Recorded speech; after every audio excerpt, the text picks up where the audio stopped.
One young driver walked into Atlanta and left almost everyone around him with a headache, and somehow he still finished fourth. That is the Carson Hocevar story, and right now it is the biggest story in NASCAR.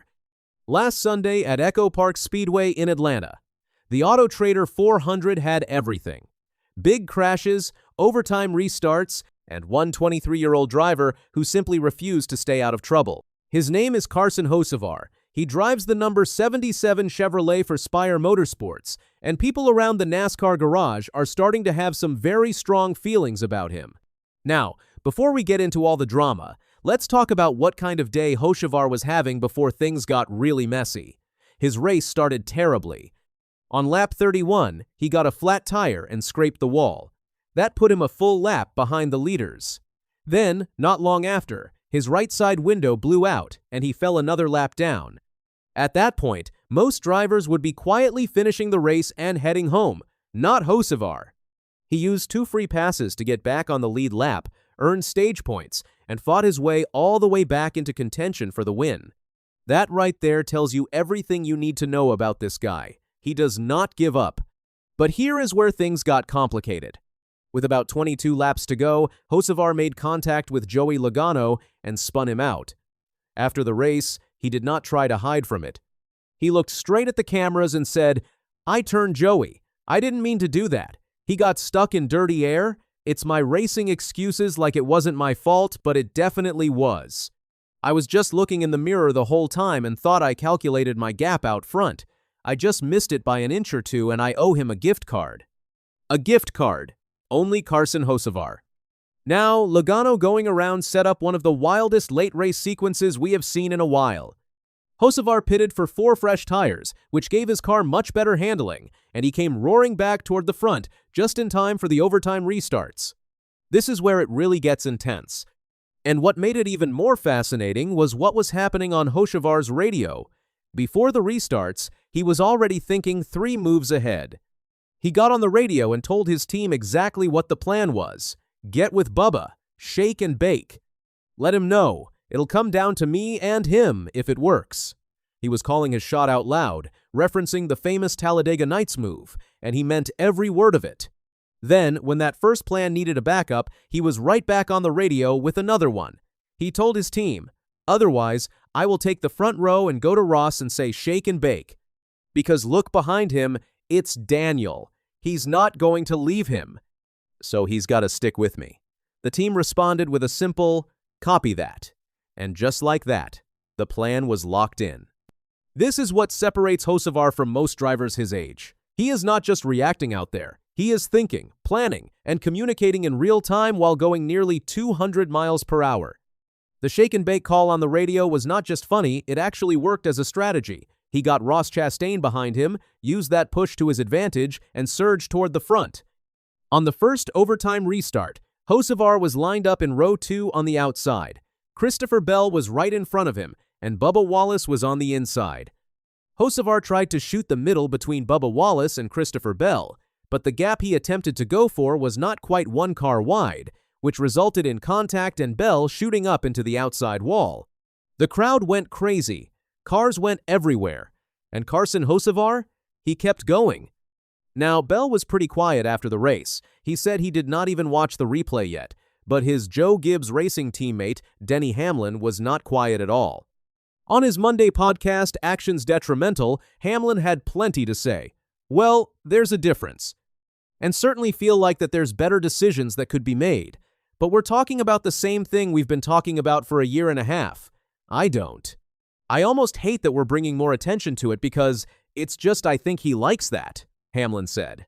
And then he added the kind of warning that gets people's attention. As a competitor, it's going to come back around. That is not a small thing to say. When Denny Hamlin tells you it is going to come back around, drivers across the garage take notice. Hocevar explained his thinking after the race. He said he saw what he thought was a gap, and he went for it. I felt like the Toyotas were going to maintain lanes, and I felt like if they got lazy and left the middle open, I would be really aggressive and try to fill it. I saw it for a split second right when I got a huge run and it looked like there was just enough when I was coming. I just went for it. It was in my mind, and by time I got there or by time he realized it, I don't even need to see it. I'm sure it was closed up. So he knew the gap was closing. He went anyway. That is the whole Hurricane Hocevar thing in one sentence. After the bell contact, Hocevar got a cleaner second restart, with Chastain pushing him from behind, exactly like he called on the radio. He surged to the front, went side by side with Tyler Reddick for the lead, and looked like he might actually win the whole thing. But then Chase Briscoe pushed Reddick to the front, and Hocevar slipped back to fourth at the line. Fourth place. After all of that? After a flat tire, a blown window, 2 laps down, spinning Logano, wrecking Bell, calling shake and bake plays on the radio, and going side by side for the lead, he still finished fourth. After the race, Hocevar admitted he probably owed a few people apologies. I'm sure I owe people apologies, but I think we're all battling for spaces and runs, he said. That is a very Carson Hocevar way of looking at it. Now, not everyone is angry at him. Ryan Blaney, one of the more respected voices in the garage, went on his podcast Door Bumper Clear and gave a very fair take. He is clearly a fan of what Hocevar can do, but he also wants to see him clean things up. With Carson, he's really talented. I think he's one of the best prospects, young drivers of the sport. He makes some mistakes, but he's going for it all the time, Blaney said. But he was also honest about the Bell incident. Throws it in there under the 20 on the restart when there wasn't any hole there. It was an aggressive move, but there was no space to go, and then it hurts him as far as that goes. Blaney's point is simple. Being aggressive is great. Being aggressive when there is no room is what causes wrecks and makes enemies. Even Hocevar himself described the racing at Atlanta in a way that tells you exactly how his brain works. I felt like the truck race didn't hurt, especially with no practice. You have to race with aggression and confidence. It's like a video game, and I play a lot of those. Confidence is really big here, and it worked out today. A video game, and shake and bake. That explains everything about this guy, honestly. Here is the big picture. After just 2 races this season, Carson Hocevar sits 4th in the NASCAR Cup Series standings. He led the white flag lap of the Daytona 500. He led at Atlanta before Reddick pulled away. He has been in contention for a win in back-to-back races. He is making bold radio calls mid-race like a veteran. And he has not won a single Cup Series race yet. That is what makes all of this so wild. He is causing chaos, collecting enemies, making Denny Hamlin issue warnings on podcasts, calling shake and bake plays on live TV, and he has not even won yet. But here is what makes this story so hard to look away from. Hocevar is not out there making mistakes because he is scared or sloppy. He is making mistakes because he is genuinely racing for the win every single lap. He calls his plays on the radio, he executes them, and when they do not work, he owns it, gift cards and all. The question for the rest of the 2026 NASCAR Cup Series season is this: can Carson Hocevar find the line between aggressive and dangerous before the garage decides to teach him a lesson he will not forget